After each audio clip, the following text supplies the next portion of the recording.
Okay, we're going to do part 2 of the pancetta today. So it's been in the fridge for about 6 days. This is just shy of 6 days, about 3 or 4 hours to go, but that's close enough. So I'm going to get it out of the fridge and give it a bit of a rinse, and then we'll start to think about flavouring and tying. So let's have a quick look in here. There we go. Okay. All right. That smells absolutely delicious. I'm going to put this in here, put the tap on, and then take it out and rinse it out in cold water. And give it a rinse. I'll capture all the stuff in the plug thing, so all these don't escape down into the drain.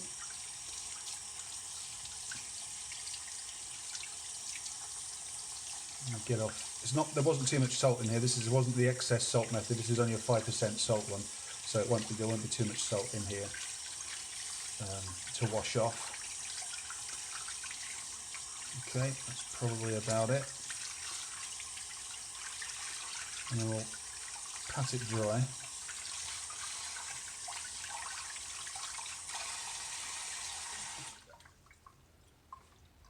Tea towel.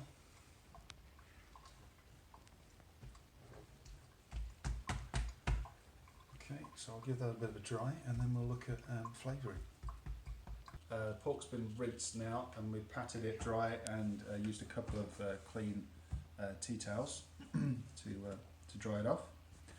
So for the next bit, what we're going to need, we're almost done in terms of ingredients. We just need a little bit of pepper, clove of garlic. You're going to need to tie it, so you'll need some butcher's stew. You might need to use some skewers if you haven't got a second pair of hands while you roll it. Yeah, so I'll get everything ready and get rubbing the garlic on the pork.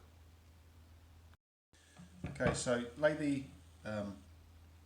belly down with the fat side on the board, and just rub a bit of smashed garlic on it. Get some of that on every bit that we can. Might not look like much this, but it does have quite a strong impact on the flavour when you're rubbing garlic on stuff.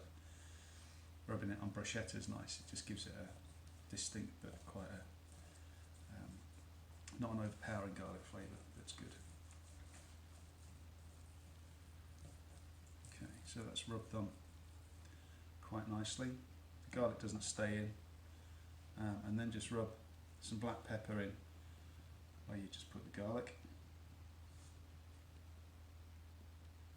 This is going to get rolled up in a few minutes. So. Do you wash that pepper off again? No, this stays on. This stays on. Don't worry about it if it looks quite a lot. Yeah, it does look a lot of pepper. Yeah, but it's like with other things, it loses some of its power the longer it stays in here, and it distributes quite nicely as well. So you shouldn't get hot spots in it. It's like if you put a chili marinade on meat for a long time, do it overnight, it weakens it quite a lot. That's why I do a fairly short marinade for most chili type dishes. Okay. Right. Now what we're going to do, we're going to need 2 pairs of hands of this. So we're going to roll it up with the top side away from you. So start from the bottom of the belly, roll it up, and then we'll tie it. So let's come back when we've started that, see what it looks. This needs tying up now. There's lots of different places on YouTube you can find to show you how to tie butcher's knots. There's lots of different kinds. Don't let anyone tell you there's one way of doing this. Like anything else with cooking or meat prep, whatever works for you. Find whatever works for you and go with it. So I'm going to make this as tidy as I can. So it's a bit scrappy, this piece, unfortunately. I didn't have much choice last weekend in the food shopping steaks. Last weekend, really before proper lockdown. But we'll see how it goes. Make the best of it. Make the best of it. I would have preferred to have had a fattier piece of pork belly.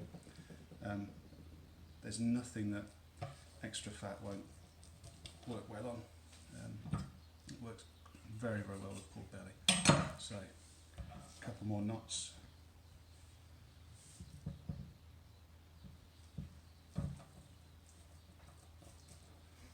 This is a good knot because it pops, so you know when it's locked.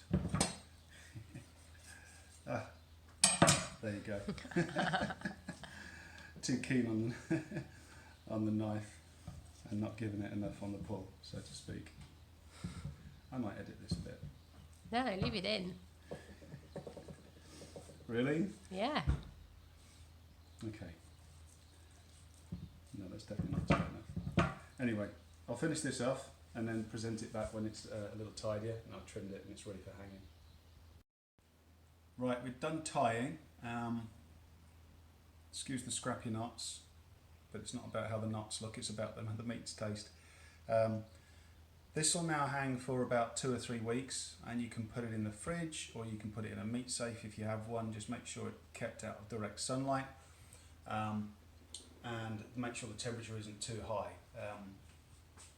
I'll put a little note in the text about what the temperature should be, but it's sort of mid-teens.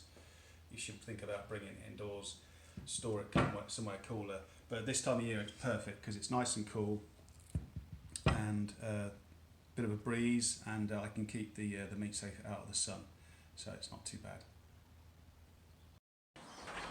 Already, I've had to use my bacon comb because someone stole it on my meat hooks.